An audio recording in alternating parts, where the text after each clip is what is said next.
This video is brought to you today by Vase Candle. Look for us in Center Court at the Green Tree Mall in Clarksville, Indiana, November 8th through December 27th. Vase Candle, the candle you deserve. I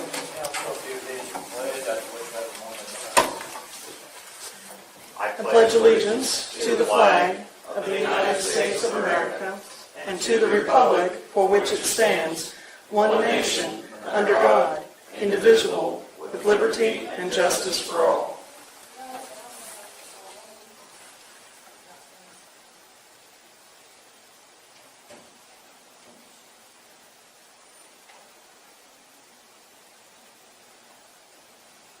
Thank you very much.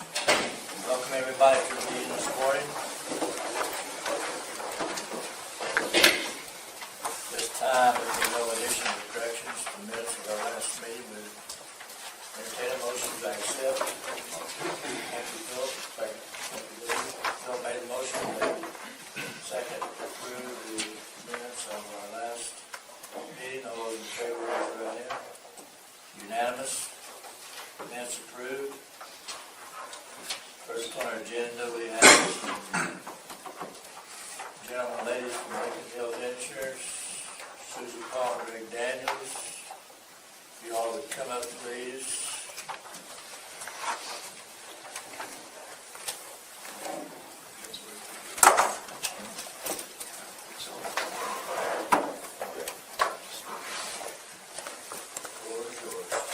Thank you very much. Appreciate the opportunity to speak with you this morning. I've prepared an agenda, just a few points we wanted to get here regarding health insurance.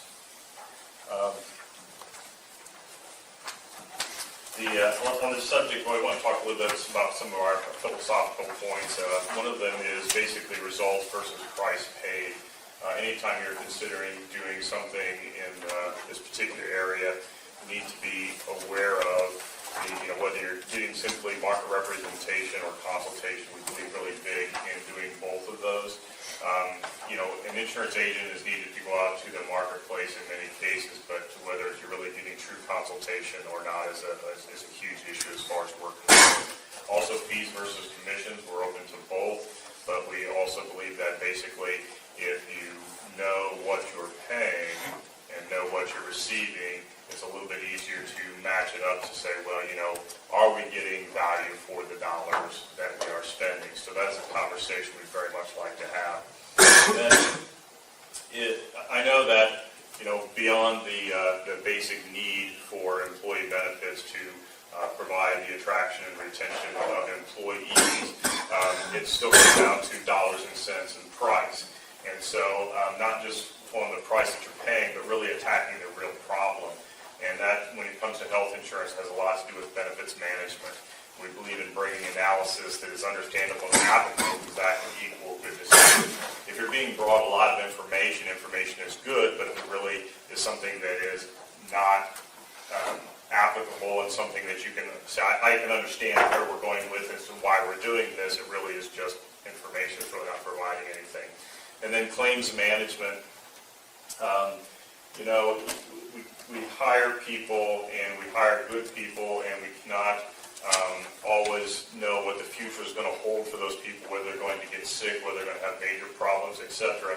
But when those things do come up, that is what drives a large percentage of our cost in claims, and so we have to make sure we have good claims management. And so we try to bring, again, services to bear that provide that you're able to take any large claim and try to make sure that it doesn't get out of hand and try to keep the cost within the lowest cost while still providing the good services. And then another big issue in these days is wellness programs. If you can catch something before it becomes a large problem, once a claim happens, you want to manage it, but also if you can get it to the point where that big claim doesn't happen, that's another important area.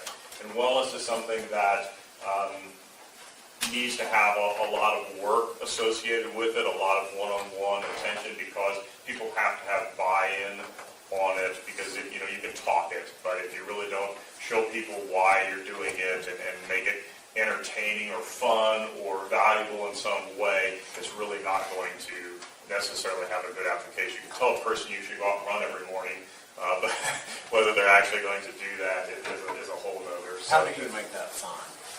How do you make it fun? There's actually programs out there that are very interactive, that have things where you can, in essence, by doing certain things, you get rewarded for it. So yeah, there are out there. I'd love to show it to you sometime. I meant running in the morning. Yeah. Oh, running in the morning. Okay, yeah, maybe I can't make that fun. I don't know if I can do that. And then also another thing is to look at being willing to look at non-traditional options, things like defined contribution. We were endorsed by the local chamber to bring to the local businesses this particular concept. And I know I don't have a huge amount of time today, so I'm trying to hit a lot of highlights and let you ask questions about those particular areas. But defined contribution may or may not be something that works well for the county, but we do believe it is something that needs to be on the table as far as a discussion point of saying, this is something we should at least be considering and looking at and looking at the positives and negatives. And no matter what we do as far as bringing help to you, it's many times going to be changes, either changes in benefits or changes in providers or some kind of change. And then it's really important to manage the situation. When it comes down to the rubber meeting the road, it's still a matter of it is the employee's health benefits or other benefits. And if they are upset and that is not something that is worked on and managed, their work attitude is going to suffer. You could potentially run into employee turnover, and then you've got the retraining, and so there's a lot of other expenses that can go along with that. We really believe in personal attention with on-site individual meetings. We have a long history of being very interactive with being able to sit down with employees and working on the education and communication to them to understand the changes that are made as to why it's happening and how we can maybe help them to, kind of be on their side as far as working around the big bad governmental entity that is forcing things on them that they're not happy about. So we're really strong in that particular area. And then another area that can be key, I know that most of the time you're looking at, health insurance is the real driver of this. That's the real expensive area. But voluntary benefits is something that the employees are going to be paying for. And if you're having to raise deductibles, if we're able to come in and put in a program that is specifically matched to trying to help offset the impact of that higher deductible, that's something that we really try to work at. So rather than just coming in and saying we're going to bring product in on the voluntary benefits and just let the people pick from this product, this product, this product, we'd rather come in and say, this is a voluntary benefit, that this particular benefit is specifically designed to try to offset some things, whether it's a deductible or the, if you're going out because you can't work, etc. So we really want to have problem solutions there rather than just product sales. And then as far as other services that we can bring to bear, healthcare reform, or Obamacare, as most people tend to call it, assistance. This is something that's going to be key. You're starting to see more and more people talk about it. You're starting to see it in the paper more often.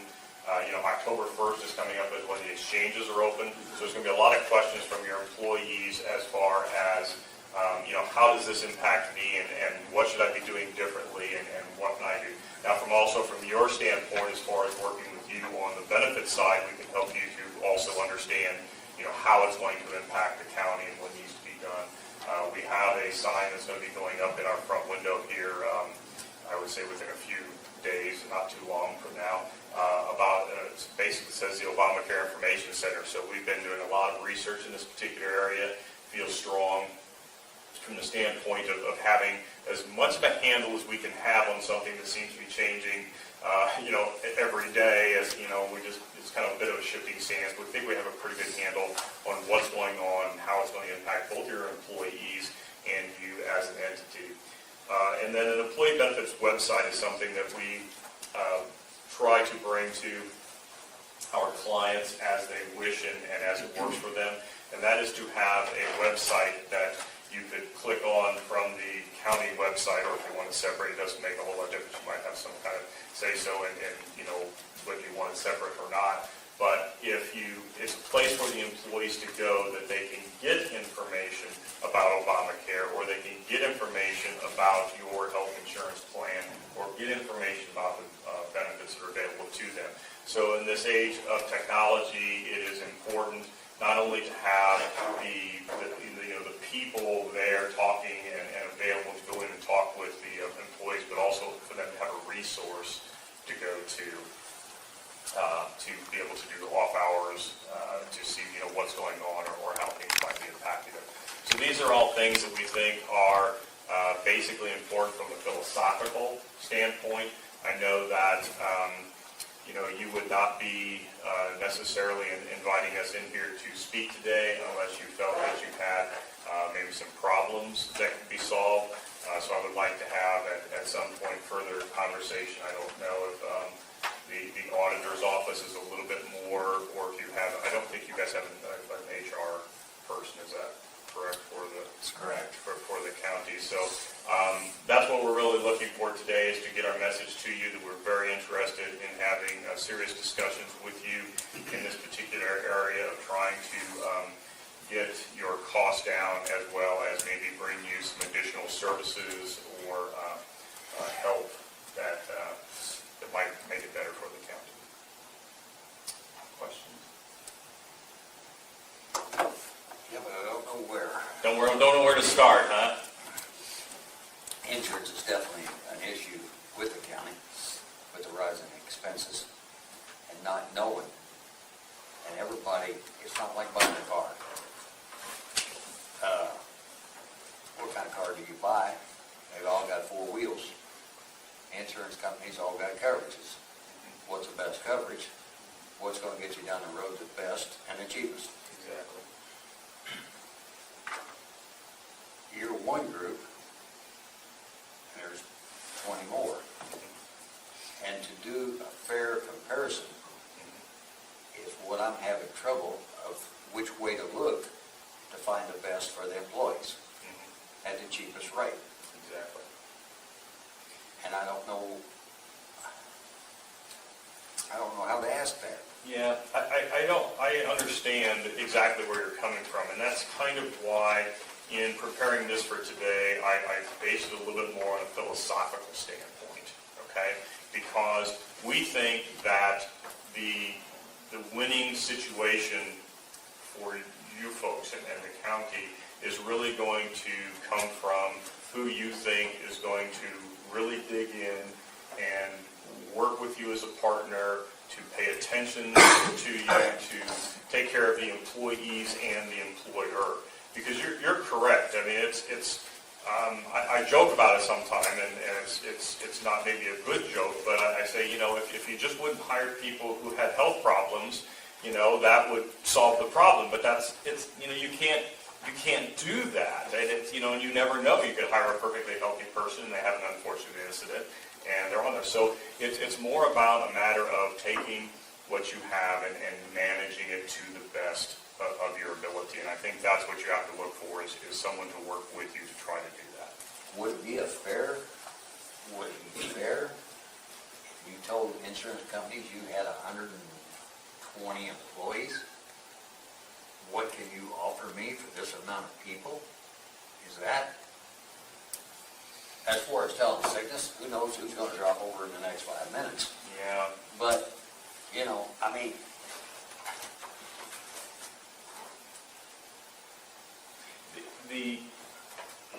if I asked you to give us a quote, how would you give us a quote? I would give you a quote the same way everybody else is going to give you a quote. But that's what we've got to come up with. Right, but it's simply a matter of going back. You need information on your plan, you need information on your claims, and then you go out and you shop the market. Okay? Well, we have a wellness center.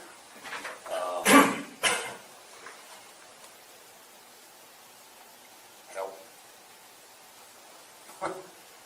It's a clinic. It's a free clinic with free prescription medications. Which does go a long way towards helping. Yeah. And our utilization is higher than target for the most part across most categories.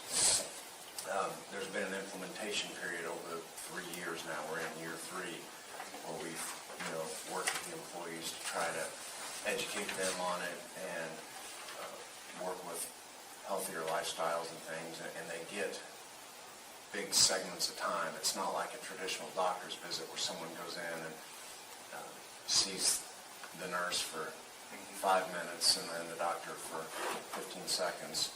There are 20 and 40-minute appointment slots, I think, and there's a great deal more of individual attention for the specific purpose of wellness. Are you seeing results out of that? We have seen a decrease in, I can't go into specifics here. That's fine. There's issues that have arisen that are extraordinary circumstances, but as a general result, I think we have seen, but it's kind of hard to tell. I mean, Right. You're taking a small segment of time, and Yes, and I understand. It's catastrophic illnesses can come from, or small illnesses, whatever. Health claims can be of any nature, variety, intensity, and duration, and so you need a longer span of time to gauge the overall health of the workforce. Yeah, I think as far as a decision-making board, I really think that I'm not going to bring you a magic bullet, and I'm not going to necessarily bring you a new insurance company, okay, that that somebody else doesn't have access to or anything like that. I think it comes down to you're partially self-funded, so you have an administrator, a third-party administrator. I think it comes down to your happiness with the third-party administrator, whether you really feel like they're bringing things to you to help you. And I think it is back to what we kind of started off with here is, you feel like you're getting the type of service that you really need to be able to make good decisions and to understand things and to manage it. Because like I say, your claims are your claims, and then you have to say, okay, am I getting what I want? Am I paying a good price for it? Is there something, maybe a new idea, or the people that I'm working with bringing the ideas, and then are they working with me to help manage the overall issues of bringing good voluntary benefits, of making sure that they're talking with the employees and they're working with the employees, they're accessible to the employees. If you are unhappy with those areas or feel weaknesses, that is a reason for further discussion of saying, well, how might we be able to provide better services, more services to you? Yes, sir. Does your company work with any other counties to provide insurance? Are you a provider for any other county? We have worked with other counties in the past, but none right now. What counties did you work with? We did voluntary benefits for Monroe County, and there was a couple of counties. Spencer, Owen County, Spencer, Owen County. City Marion. There's been other governmental entities, not necessarily counties, but What other. year did you provide Monroe? I'm sorry. What year did you provide Monroe? That ended back in, I believe, 2007 or 2008 when there was a change in their broker. We were providing services without being the broker. We were the service representative in that particular How case. long were you with them? I'm sorry. How long were you with Monroe? Monroe County. 12 or 15 years. It was a long time. It was when the new commissioners, there was a change of leadership. So the old broker went out. And what we've done for other brokers, if it helps, if I may. This is Mickey Bradford. Brokers have hired us in the past, and they'll bring us in because it's, life's a relationship situation, and they would know the commissioners, they would know different entities, but they didn't know what to do with it once they got the group, so they would hire us and bring us in, and we would do all the communication with the employees, the education, help do an analysis of the benefits, and make sure that they're getting the most bang for their buck. And then a lot of times, something happens to the broker, we would leave too, because the broker brought us in. We still have a good amount of business there that we currently serve. Like in Monroe County, we haven't been in there since 2007. We still have 100 employees we have insurance on. They still call our office. Buying insurance, like Phil said, it's just trying to get everybody on an even keel is kind of just about impossible. Because everybody says, well, we can do this, and then they'll say, well, we can't do this, but we can do this, and we just keep going and going and going. You know, I guess the bottom line is what we really need to look at is the dollars.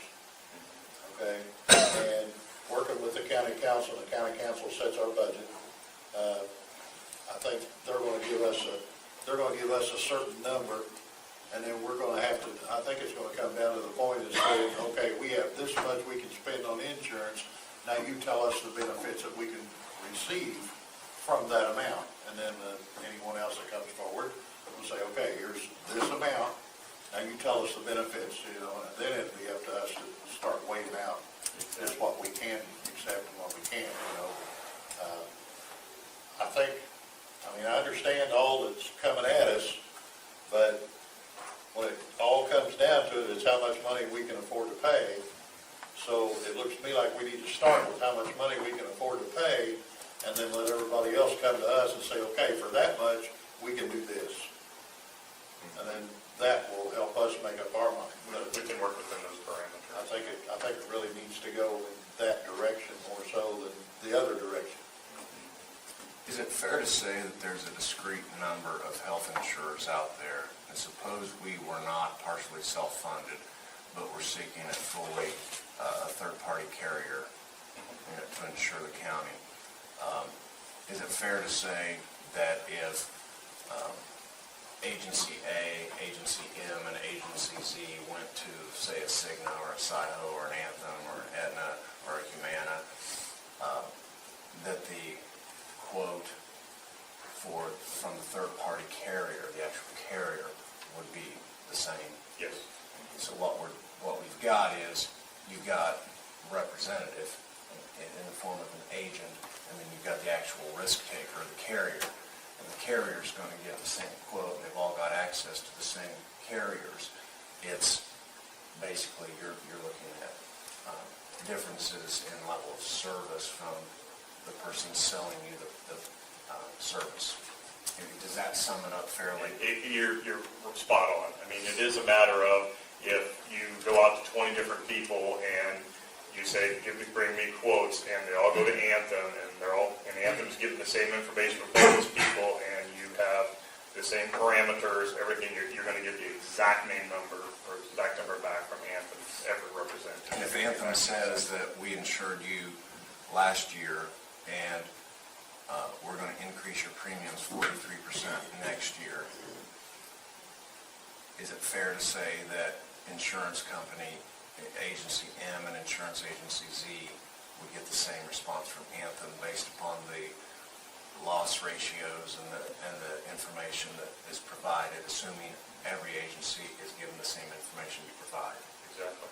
And that's why selection of the third-party administrator is probably the big key, because they're the ones that are going to help you with a lot of this claims management, et cetera, et cetera. So a lot of times the vetting process of checking out the TPAs, third-party administrators, is actually one of the more important portion, because again, if you take the same data to several different third-party administrators, they're going to go out to the marketplace. They're all going to the same marketplace to a great extent. So, yes. So it does come back to selecting who you want to do business with to a great extent. Yeah, I mean, what you need to do is really, you need to find a good partner. I mean, somebody that's, go ahead, I'm sorry. That's what I was talking about. You know, I understand that we're going to have to go out to the same areas. Everybody's going to go out to the same areas, but there is questions that's going to arise, you know. What type of, you know, you mentioned your website with Obamacare information and things like that. What can we provide, you know, if we say, okay, here's our quote, we know the insurance is coming in, now what will you have? I'm sure other companies are going to put down some of the same things that you do, but you may have some of the things here that you provide that they don't, which may be beneficial to the employees, correct?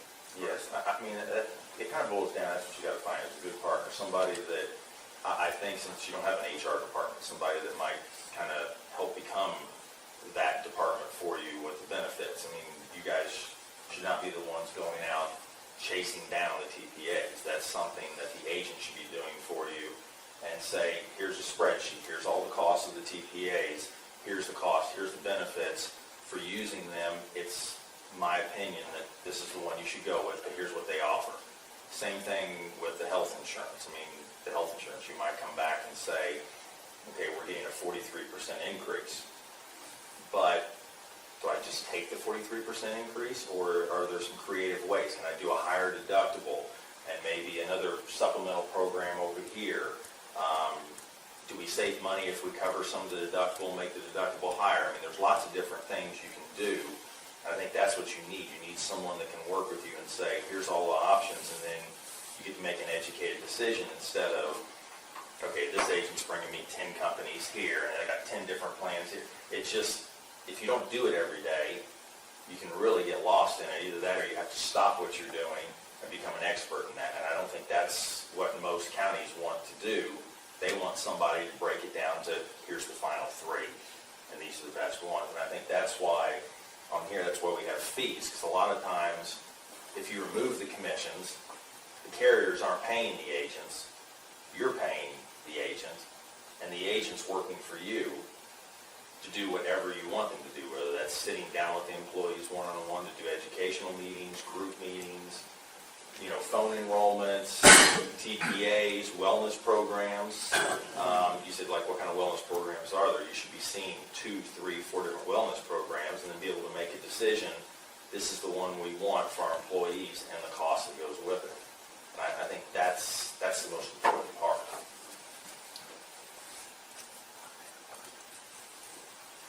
Do you want to take it up for a formal bid?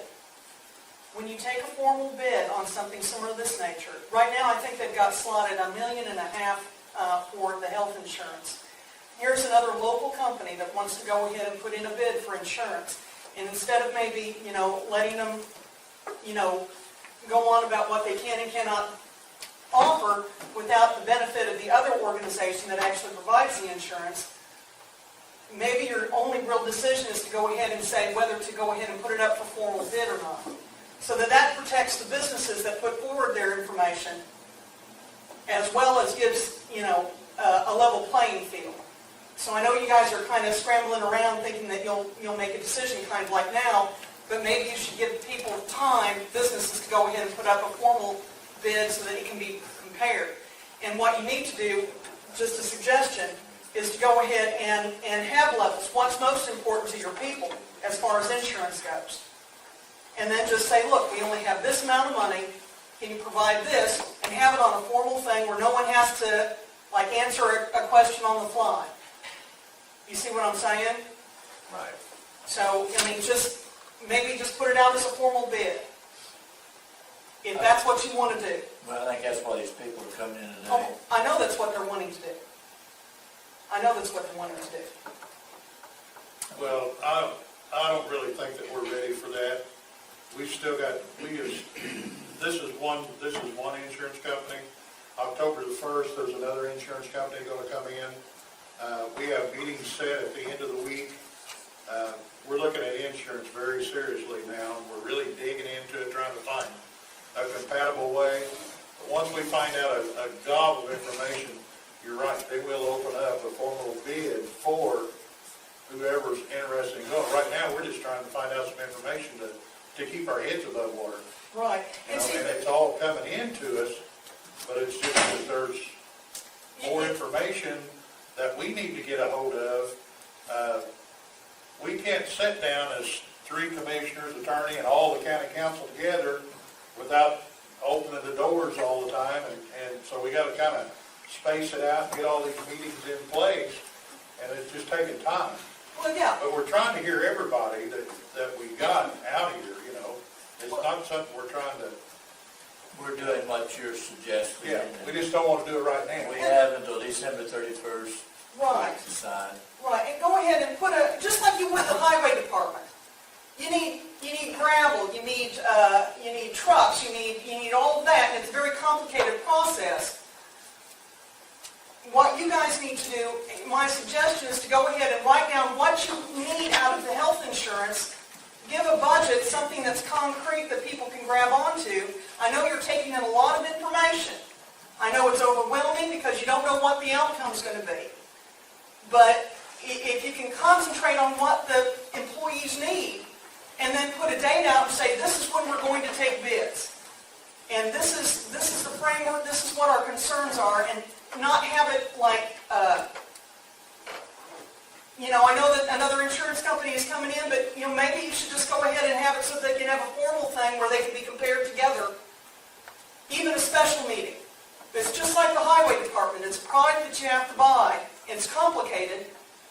We're the spokesman for the employees, and we're going to do the best job that we can Oh, I know you are. to provide them with good health insurance that we can afford from the county. And we appreciate you all coming in today, and we'll keep in contact. And We appreciate you having us in. I think we've accomplished really what we wanted to do today, and that was to introduce ourselves. I'm going to leave you with some more information about our agency and organization, but we really do believe that ultimately it comes down to definitely the money part of it, but maybe as important as the philosophical,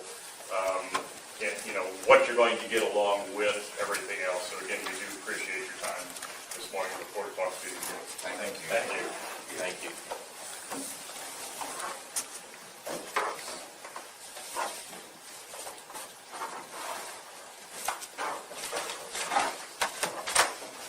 next on our agenda is our treasurer.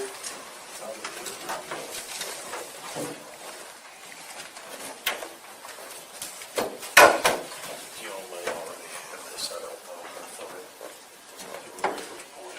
Do what? This is from our tax sale. Yeah, Thanks. you can buy them already. No, that's what I'm here to see if you want to buy it. That's all I do too. Okay, this is the sheet I went by during the auction. And if you see over here, the actual bid amount, if they got a blank in them, they didn't sell. And those numbers are steadily growing. We've got 25 that didn't sell this time. And we need to do something about it. I will say that the very top one there, that one was on here when I came as treasurer, and it did sell this time. So, See, there is hope. yeah, it took 5 years to sell it. And just so happened a neighbor wanted that small piece of property. This gentleman's been for 10 years. Where's the addresses on these? They're not on there. They're lot numbers. And numbers. That don't help me a whole lot. Well, we basically have to look them up on the computer to see. But a lot of them, I noticed a lot of them are the properties down Fredericksburg that we can't sell. The ones that I wrote on the second page. Second one from the top. Yeah, that's why I'm looking at this property down here in the store. If you notice on down the Silver Lantern Corporation, there's several pieces of property there, that's Fredericksburg. David Jefferson, Yeah. That's all floodplain. Yeah, it is. The whole It's all under FEMA, and I know there's a lot of restrictions on what we can do with that. Basically, what I'm saying is, it's a problem we need to get addressed, because it's going to steadily grow and grow. A lot of these are properties that are landlocked, they're properties that people just don't want. Let me ask you, that Silver Lantern down there, Yes. can that be sold? That I don't know, I'm not aware of what the FEMA Well, regulations yeah, are. it would be, Tom, would you tell us what kind of deed?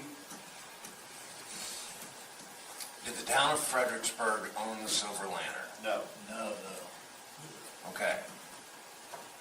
There's a distinction between, get it out of your head that if it's in a floodplain, it can't be sold. If the town of Fredericksburg owns it, because of the FEMA buyout, the FEMA funding, there is a deed restriction. I don't have the language of the deed restriction in front of me, but it basically says it must be kept open for public use. Those are the properties that were owned by the town of Fredericksburg that we now own because the federal government gave FEMA money to the town of Fredericksburg to buy these people out. It's those that received federal funding have deed restrictions as part of that. So if it wasn't owned, if it's not one of those 29 parcels that the county acquired when the town of Fredericksburg dissolved under the statutes, then that doesn't apply. There's no deed restriction. But the county only bring that on tax sale. Right. So none of these. Right. None of these. That's the answer. Stop worrying about whether it's in a All these are floodplain or not. sellable. Yes. They just have to be located in a floodplain. Right. They're all Right. sellable. Right. There's no restrictions on them? No.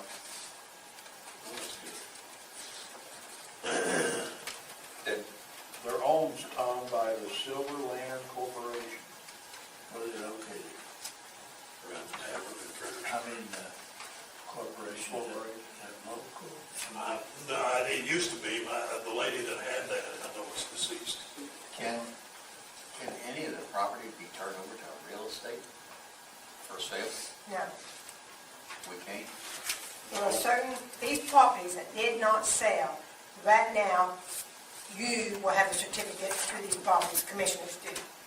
We can advertise. Then, You can advertise, you can advertise at what taxes are owed on them, or you can That's reduce part that. of what we should that's do. right.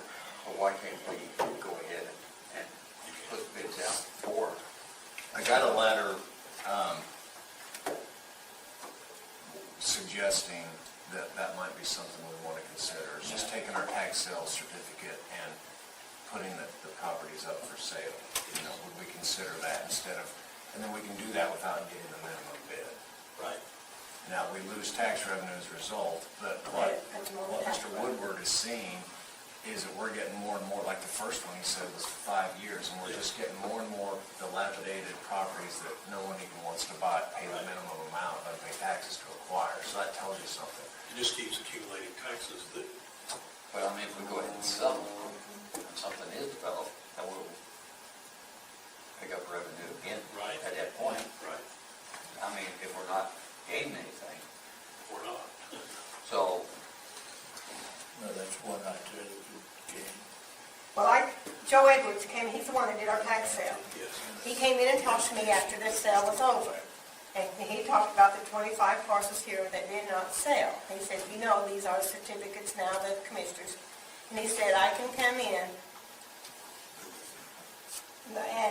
and he will come in and explain to you the different ways that they can go and say. He said, the best way to do it would be, just like you said, the commissioners will set a price of what they want to sell these for, and then maybe they would be sold, and then they will go back then on the tax vote. Then we will get taxes off of them again, instead of just letting them set and set and set and set. And they keep going and going and down every tax sale. The last time we did this, I remember that, we had 17 parcels that did not sell. That's right. Those 17 parcels, we did make a motion and reduced it.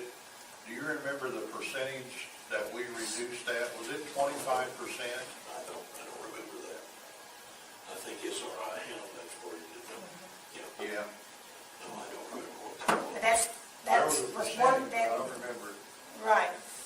You can either do it percentage-wise or dollar-wise. I bet you can set a dollar. You can set these parcels at, like say you sell them $100. You sell them, then you can sell them for $100. Bob, can we advertise these that didn't sell Yes. and have the right to accept or reject our There's certain, there's certain rules now. No, you can't, there's certain rules that you have to follow now. Yeah. So how can we do that, Tom, to give people a chance to bid that maybe didn't know about these? I think our best option is to ask Joe. I mean, one time he came in and gave us Right. 3 options, and we picked one. And it was an online deal that Sarah, I know, we didn't have the best. Right.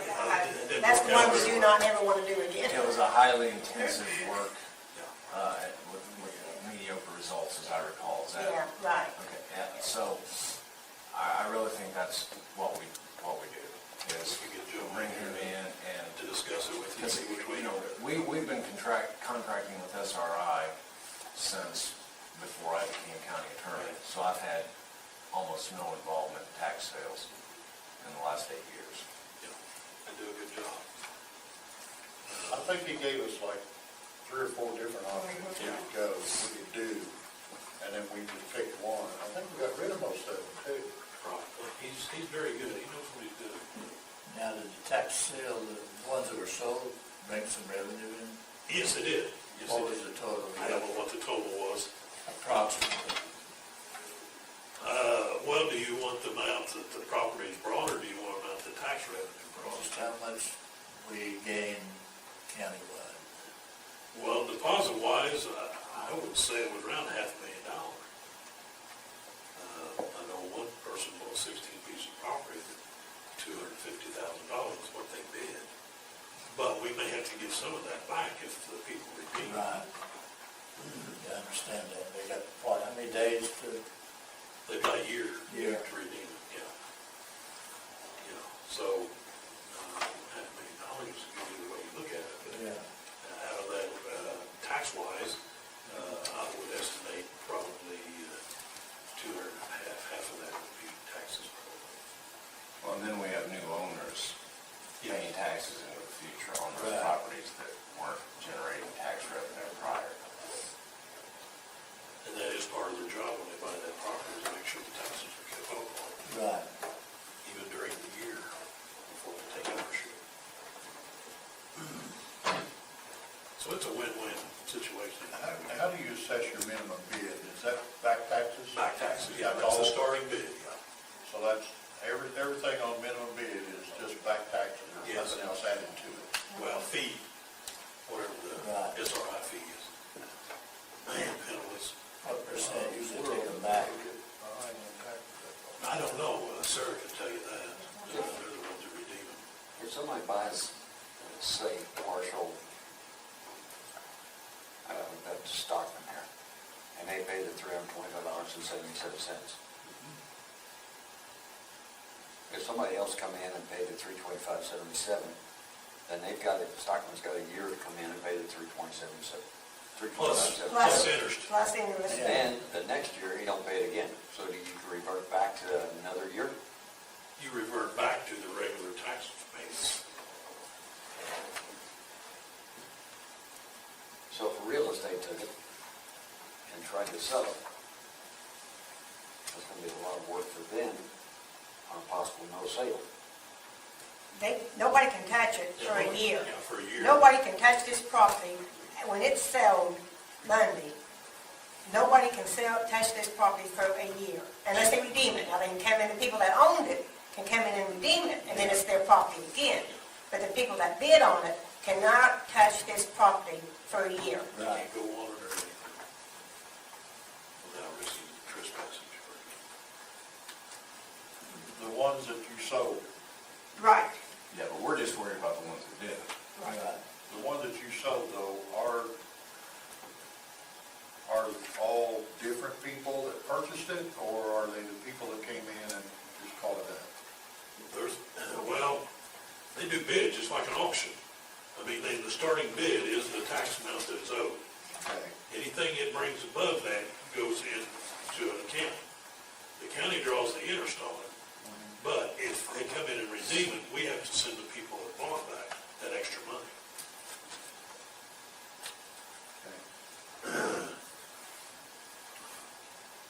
Yeah, there's one example on here where 2,200 was owed and the property sold for 29,000. Right. I know that property. But the county does get the interest off of that.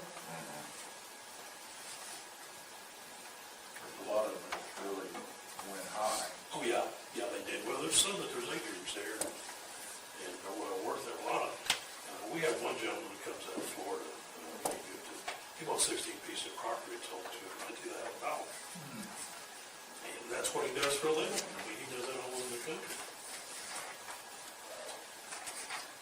Sarah, you want to just contact Joe? for the Yes, next I meeting? will. And I told Joe I would wait until after, because I told him that we would be having a commissioners meeting this weekend.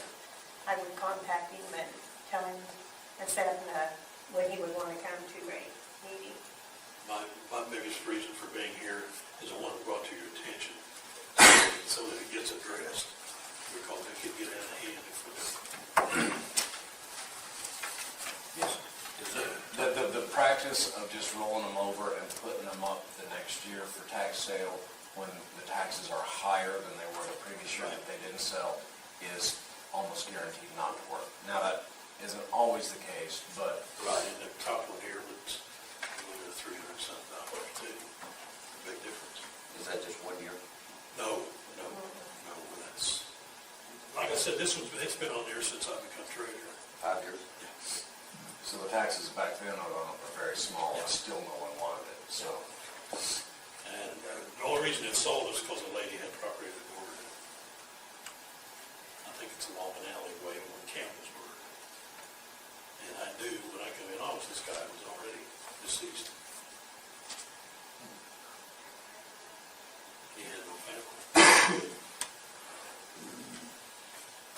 Like I said, main reason I'm here, I want to bring it to your attention so that it gets addressed. Doesn't escalate further.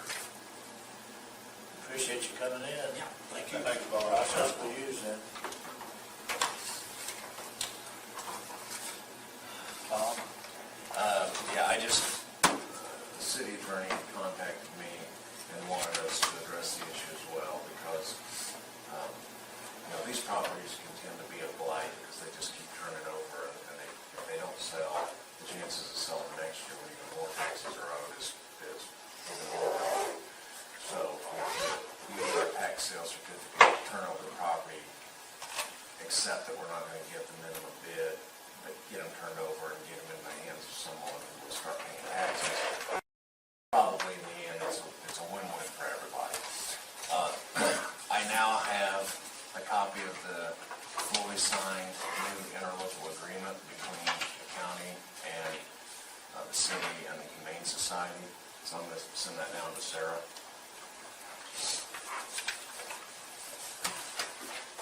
Thank you. Thanks. Sarah, would you mind making a copy of that and put it in my box? Yes, I will. I forgot to make a copy before I put it in. Anything else? No. Phil? Gerald, we got a bridge closed at South Boston, and somebody's hit it. I'd say they went overloaded, I was guessing. That's what they all thought. Saturday. Moved it east about a foot.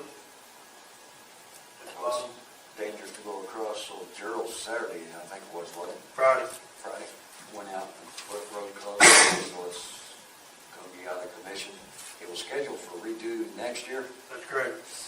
and Leo has got to come back and He's working on it to see where it's going to be able to save it or if we have to tear it out and new.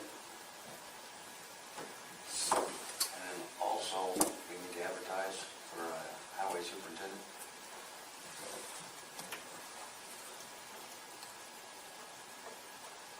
Or post it. We should move. So I make a motion. So we didn't need to, just announce it. Posted. You already voted to have one, so we'll just follow our internal procedures. Okay. I guess that's all we got. Did we ever get the money from the state yet, Gerald? No. Supposed to got it, what, September? August. You think you'll get it before the beginning of the year? I don't really think I so, don't no. think so either now. I don't think so. You get it in December, when you can't do anything with it. So it puts us in the bond. I know there's a lot of people depending on that money Yeah. throughout the state. There's $94 million sitting someplace. It's supposed to have been out to all the counties and the state highway departments too. And if it's not any of it turned over, there's going to be a lot of people, because a lot of people have been planning on it, along with us. We're looking at a lot of people too. So we called counties around us and none of them have. Somebody's got to get it. In addition to that bridge, John, Phil was in an insurance meeting Friday, so I took the call and I called Gerald. I didn't have Billy's number, it was down in Phil's area, but That was one of the 5 bridges that we reported to the board last year. Some were going to be able to be repaired, some were going to have to be replaced. This is one of the major bridges, major expenses. I think it's 105 feet long. That's correct. So we're looking at a big bridge with a lot of rusted T-rails. This thing that moved afoot, Gerald, did you send a crew down Monday and put gravel there too? No. So far, we haven't had any trouble with barricades being moved. People seem to be respecting it.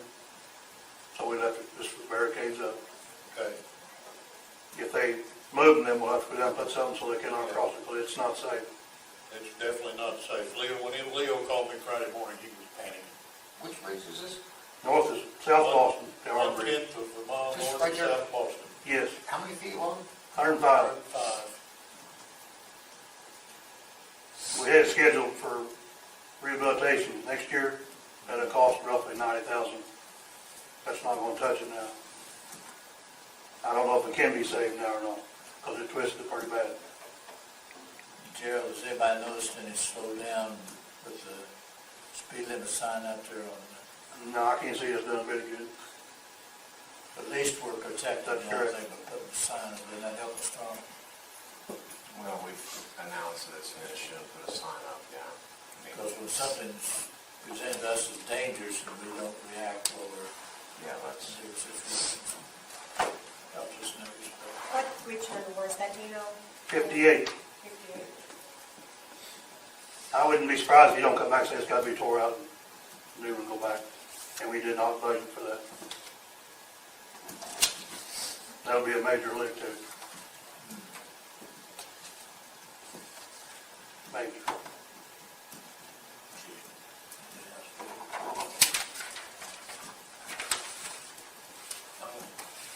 Phil, you was asking Phil, but I'm sorry you had it in Phil.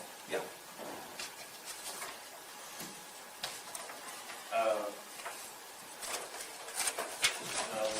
I'll wait on the Gerald County Highway report. So, I have your letter to the Harrison County good.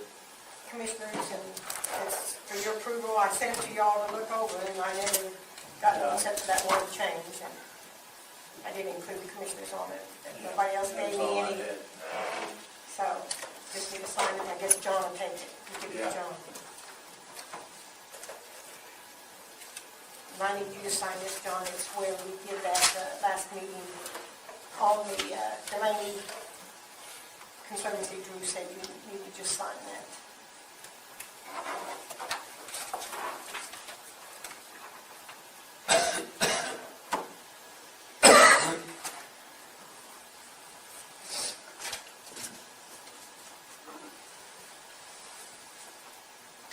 This is just a letter thanking Harrison County for our 2%, and we're going to take it down along with the council's letter and set up appreciation thing for Harrison County Council and Commissioners.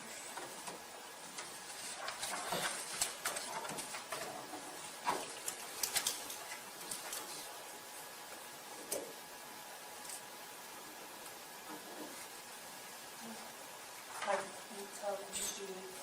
Does anybody know where the artifacts from that digging took place, where they appeared? You know, Randy, I'm sorry. the artifacts from the digging out east? Who's got? talking about bypass digging? Yeah. Bob Drum's got a set. Is he gonna keep it, or is he gonna lend it to the, He talked about he was gonna turn it in, but I haven't seen him since he told me that. turn into what? Okay. But I don't know if that's an original set or he just got a copy.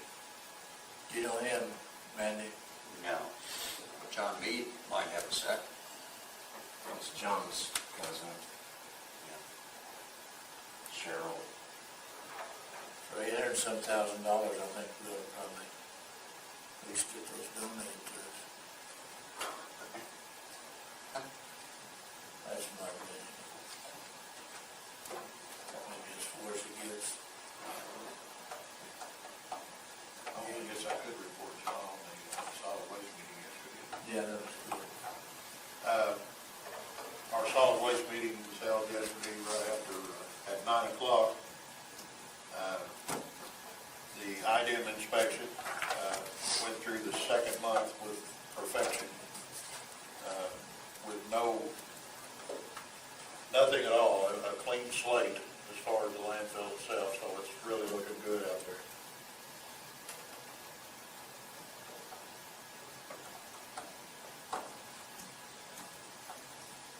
Randy, Jonathan, you want to report anything from the last county council meeting? That hasn't been brought up? Put me on the spot, I'm not thinking of anything. I don't know anything. We only want good news, we don't, can't report any bad news, it has to be good news. Well, I know the letter, we are too getting the letter done.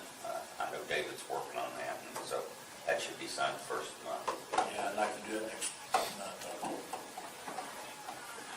Gerald talked about the damage to that bridge. I've heard complaints about like log trucks in the wintertime coming in from out of county because supposedly other counties they don't really allow logging in the wintertime whenever the ground's soft, really soft. So they think that I've heard that they're coming in from other counties and tearing up our roads in the wintertime. Have you ever heard anything like that? Are you seeing that? Happens every year. Is there anything, I mean, that's a pretty big expense when you start talking about some of these outlying roads getting tore up. Is there anything we can do to maybe restrict that? Aren't there a weight limit in the winter months? Some of them don't. I really don't even know how we would police that, but That'd be the only thing I'd know.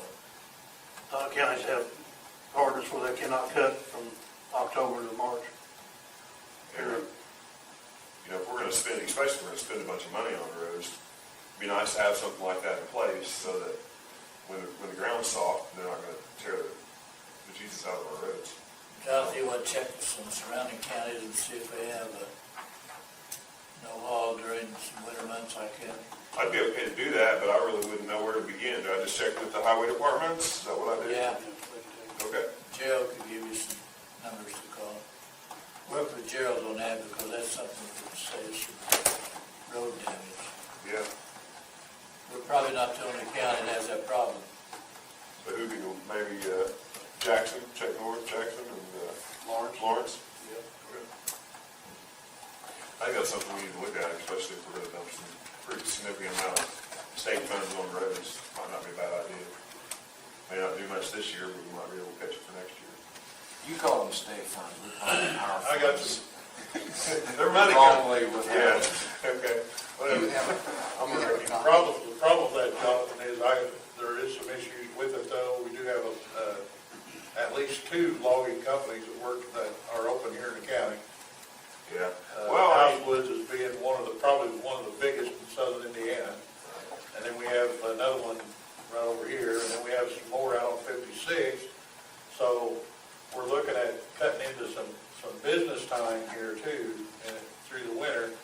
And I'm not so sure, and I don't want to disagree with Gerald, but he's been at the highway board a lot longer than I have. But I'm not so sure that the log trucks are as damaging as the feed trucks and the turkey trucks from out of county. I think they're pretty damaging, especially the feed trucks. Gerald, correct me if I'm wrong, but it looks to me like there's more damage coming from that area than there is from logging. With all the buildings that went up this past year, yeah, they're gonna be terrible. I mean, how do we do that in general then? And I mean, is that a county? I don't know, since the buildings are up and they're raising, I don't know how you would stop it. You know, I don't know how it would be stopped. I don't know, I'm sure we can't restrict feed trucks to so much weight or something like that, so I don't know. You know, our county is dependent upon agriculture, and I a lot of the understand. farmers are using semis now rather than the Grain straight trucks, trucks. right now, this time of year, the grain trucks, they do a job on these roads. I mean, they haul loads. Well, if that's what we need, then maybe we need to look at widening some intersections. I mean, I don't know, Well, the widening isn't gonna be the problem as much as fixing the cracks and just the weight, the sow bellies and all the other stuff that because of all these heavy vehicles. Check on the other counties on that logging coming in. So maybe we could look at it from, I mean, you're talking about other out-of-county farmers though, and that would be the same situation as a log truck would be. I mean, there's no way. It'd be the same with the feed and the turkeys and all the other too. Yeah, well, that's a good point. Yeah, I may, make a few calls to a couple other counties and see what they do. If they've got an ordinance or something, I'd be curious what. Yeah, I'd like to see the ordinance, just, But I mean, you can put an ordinance in place, and as long as it's not enforceable, and nobody pays attention to it, we've done a whole lot of work for nothing. So, yeah. you know, that's. But I would be curious if it's working, is it working, and if so, how? Okay. You and Joe get together on those numbers too. Okay. Right? 8 counties surround us, I guess, so you can see what some of them do. Dave gave me a couple of announcements. One is, if any of you are IU at Purdue fans, there's a blood drive challenge sponsored by WSLN. There's the Christian Church on Friday, September the 20th, 1 to 7 p.m. That's this Friday. And one of the things it says is approximately every 2 seconds a patient in the United States needs blood. So that's an important contribution. And Dave's given one for IU and one for Purdue. So if anybody wants to match in, got that much blood, why, you're welcome to join in on that. I think IU routinely wins. I was gonna say, if I give a pint of blood for Purdue, you better get me to some hospital quick. The other one is the YMCA annual 5-kilometer run walk, and that's on September 28th. And contact Christopher Lee. I think she's at Virginia Jewelers. I think that's who one to contact is.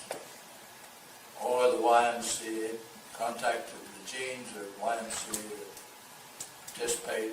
And I think the costs were in the paper for the run. Good cause for the YMCA. Sarah's wanting to run.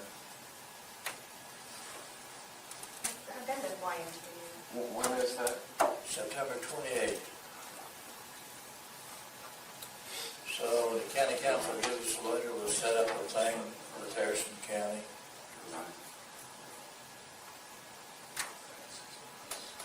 We've never been able to add the truck route or bypass, whatever you want to call it, without their help, without their 2%.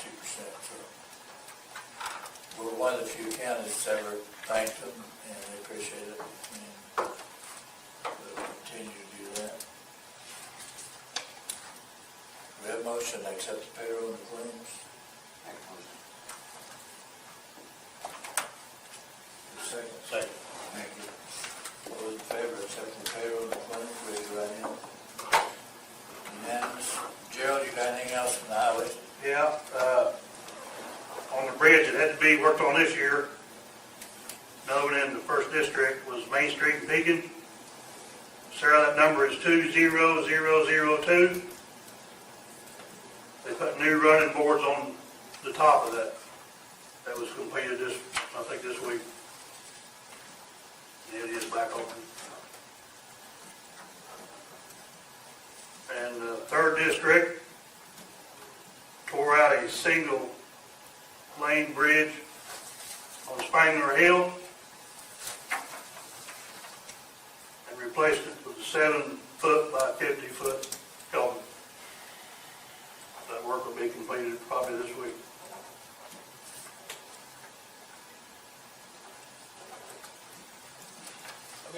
Can I ask you a question over county highway?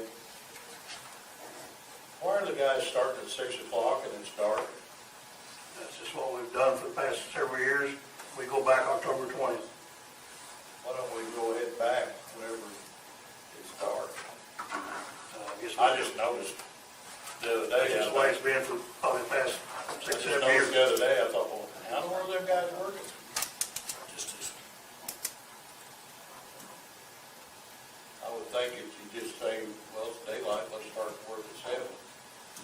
We can change it if that's what you would like. That's just my opinion. I say it's been that way, but I don't know what the other two think, but just my opinion, it seems like we're wasting an hour for nothing. yeah, it's about a quarter till before it gets light now. Does it help you during snow?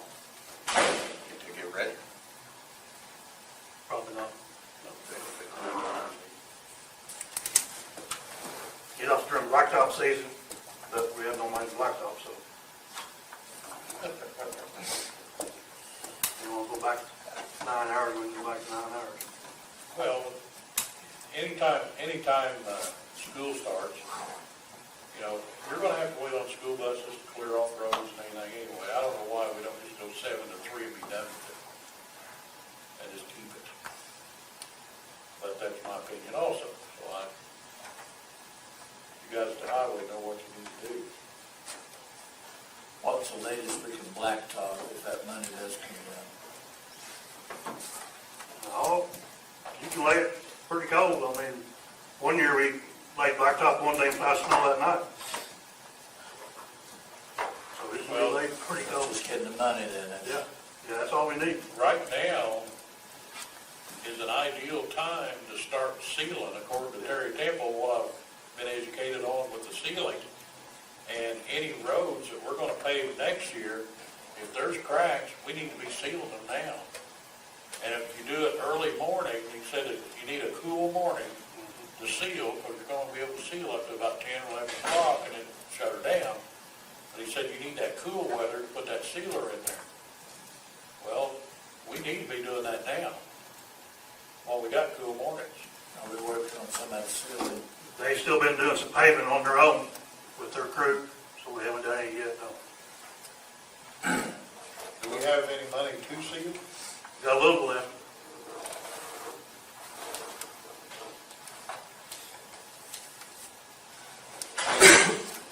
I want to remind everyone that this year we decided to start running the edit plan rather than from about June 1st to May 30th, or May 31st, to run it from on a calendar year.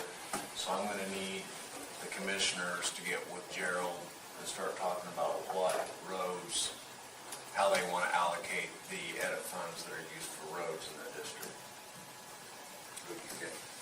Start working on that, because I need to be this fall putting together the plan so we can adopt it at the end of the year, effective January 1st.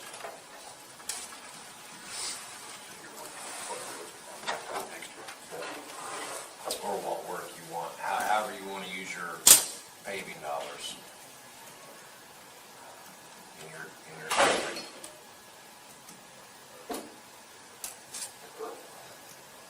And again, that's something that doesn't necessarily have to be allocated evenly 3 ways. You know, you could determine, based on the highway's recommendation, that these roads here are more in need of repair than these roads, whatever. That's up to you all to work out. But we've got edit funds that we allocate to the paving program, and since we moved up the date that we're going to start adopting the edit plan, that's something now that going into October, I want to start putting together and have it ready for signature in December. So next year, that $207,000 in the police cost, will that be last year we had paid that? I think it's 2016, 15 or 16, yeah. 2015. It's either 14, I think it's 14 or 15. Next year might be the last year, but 15. I was thinking next year would be the last year. I don't think it's 2016, I think it's 14 or 15.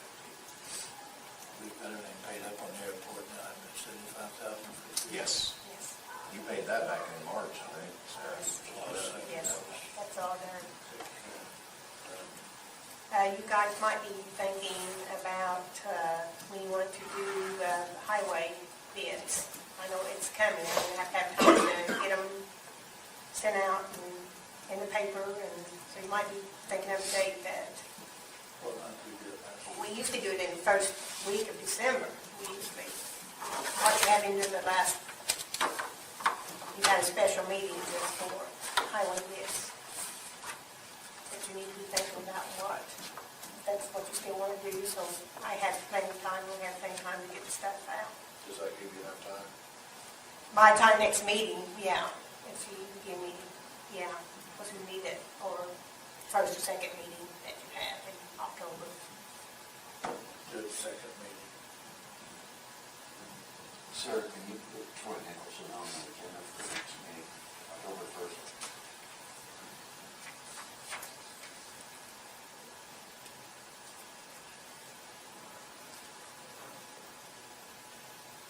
Anyone else have anything to come forward? I have three things. As far as the edit planning or the edit fund, the Economic Growth Partnership is reformed. Am I correct? If you fund it, I would really request that you fund it to the point where it can be open to, it has to be open to the public as per the open door laws. You know, not just 40,000, but whatever the limit is to whether to have it open to the public, that they have to be open to the public. Otherwise, please don't fund it at all. Because if there isn't any oversight, then you have the chance, the possibility of it going rogue again. Okay? 2 Mile Fringe. Now that we have a functioning zoning board, have there been talks about taking the 2 Mile Fringe back to the county? Not that I know of. Okay. There's an opportunity here that, people within the 2 Mile Fringe can't really vote on the mayor, but their property is controlled by the board that the mayor appoints. Okay? So there's always been a little bit of a tension there as far as whether they're represented properly or not. Okay? So that may be something that you might want to have on your table to kind of coax around and stuff like that. And the last thing is bids on healthcare and the ambulance service. I would like to encourage you, you can do whatever you want to do, but try to make these on a very formal level where no one's coming in here begging for their jobs or anything similar of that nature. If you have a formal bid where it's all open at the same time, just like the highway department, you protect yourselves as well as the businesses that participate. Okay? I know I love Troy Nicholson to death. He's going to come in here and put out information for the ambulance or whatever. Let's not have, the bidding process start there. Let's maybe have a formal bid. If you're going to take bids, have it so that it's formal, that people can prepare, that they don't have to do any, off-the-cuff kind of things.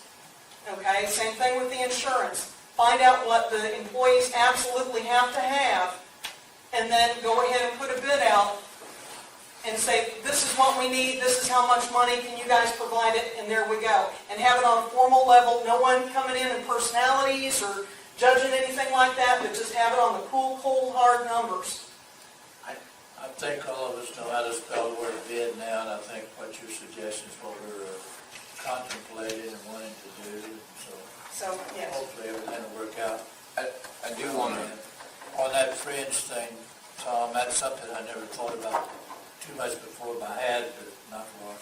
Is this something that commissioners could work, say, rescind, that anything outside the city limits could be controlled by the county? there is a provision, there is, or at least was an opportunity, I don't know if it still exists, to do that.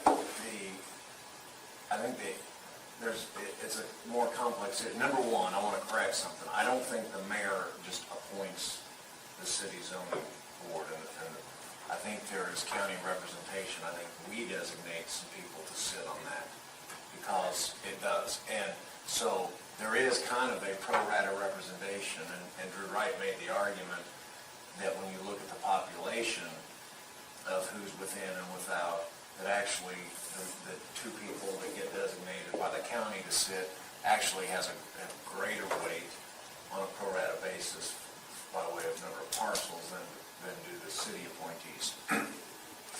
But when you recognize that the city implemented zoning in 1953 and the county did not, and because there's a theory, in theory anyway, a need for continuity, that as it allowed for a municipality that has zoning and the unincorporated areas don't, that they can adopt and incorporate that fringe, and they went through the process to do that way back when.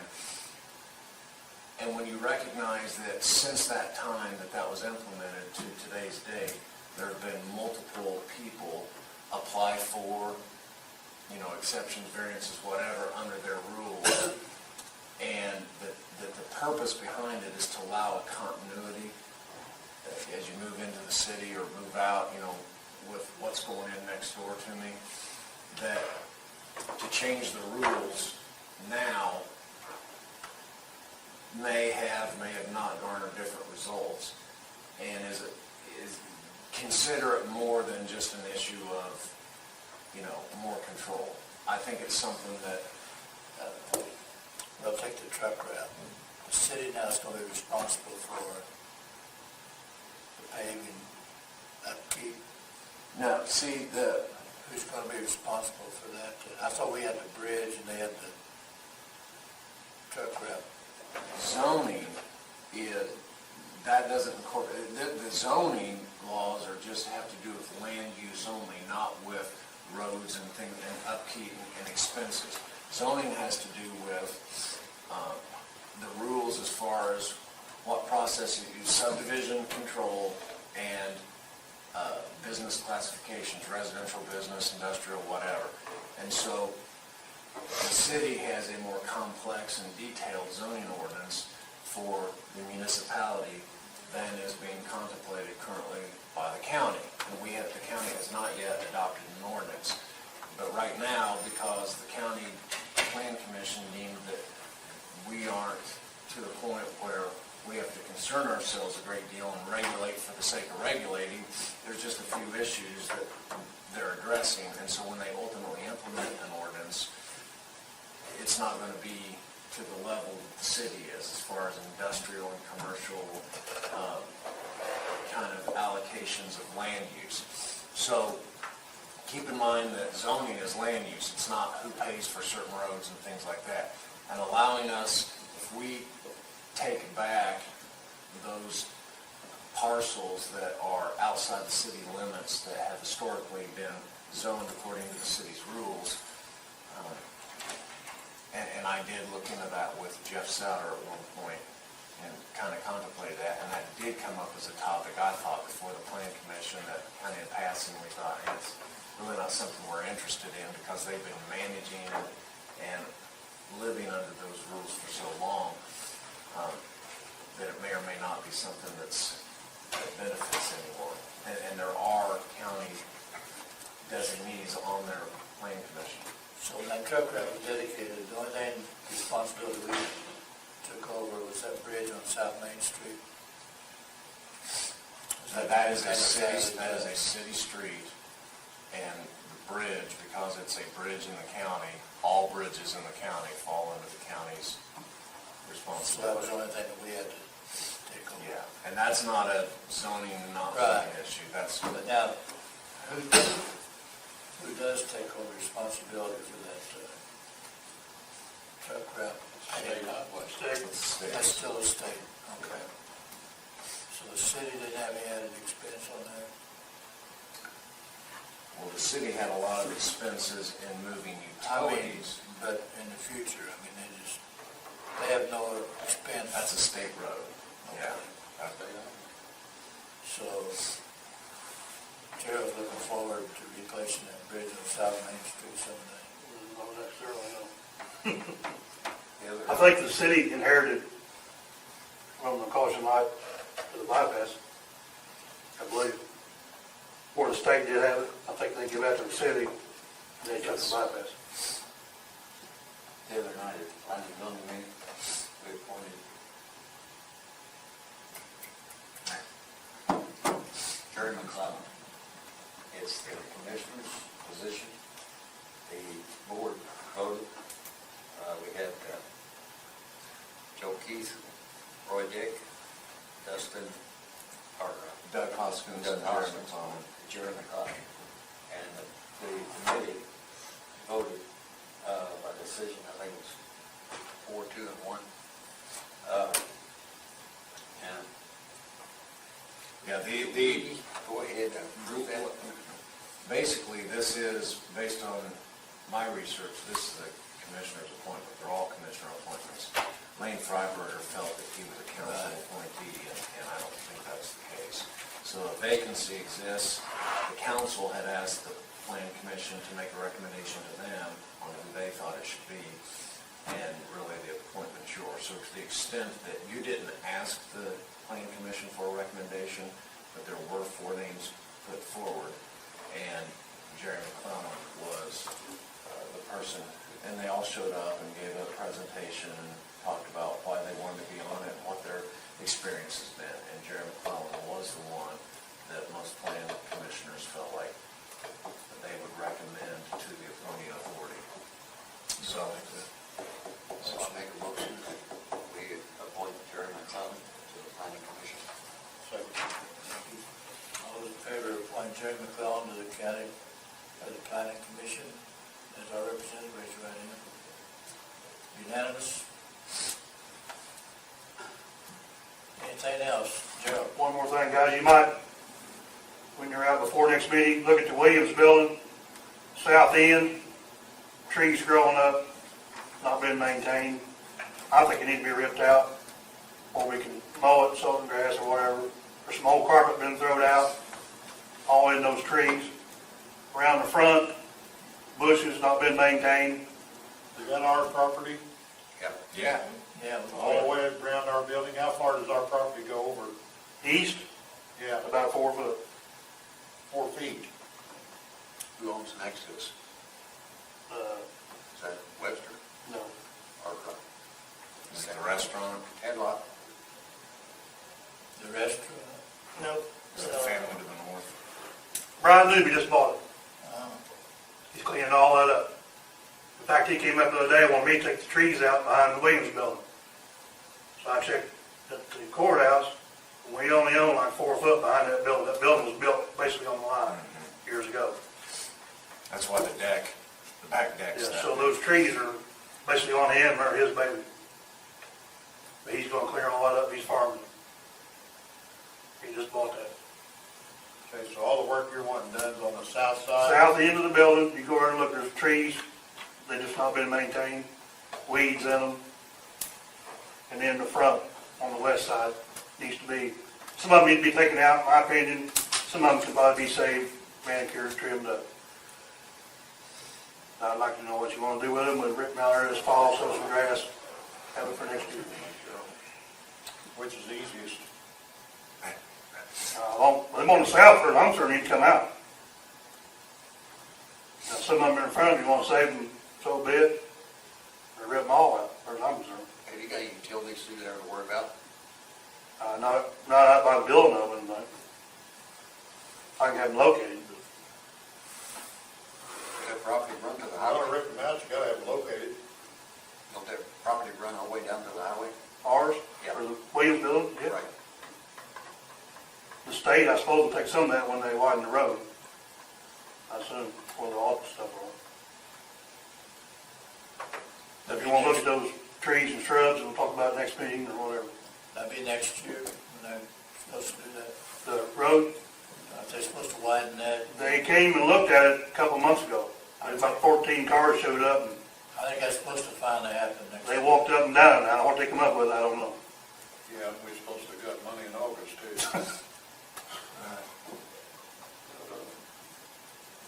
To clean it up, it is getting a little pretty shabby out there.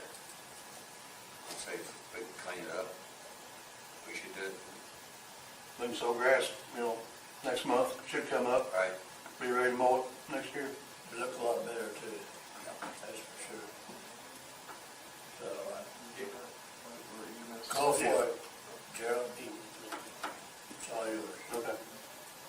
Anything else? That's all I got. I see the stripes was put down, which Yeah. was a lot better. I saw that this morning in the parking lot. The parking lot.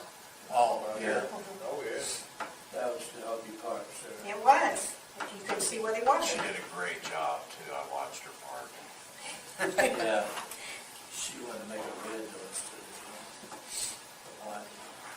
Rhonda would have had it pink. Yeah, well, pink is a good color.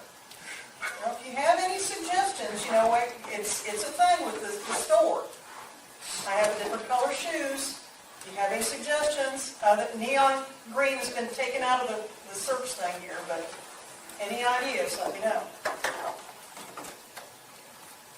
That would go with your last name. Oh, I know, but Ian's got that all tied up. That neon green, green's his favorite color, he's got green everything. We're good with that. All right, we entertain a motion to adjourn. Make a motion. Second. All in favor, Hey, John. Right in.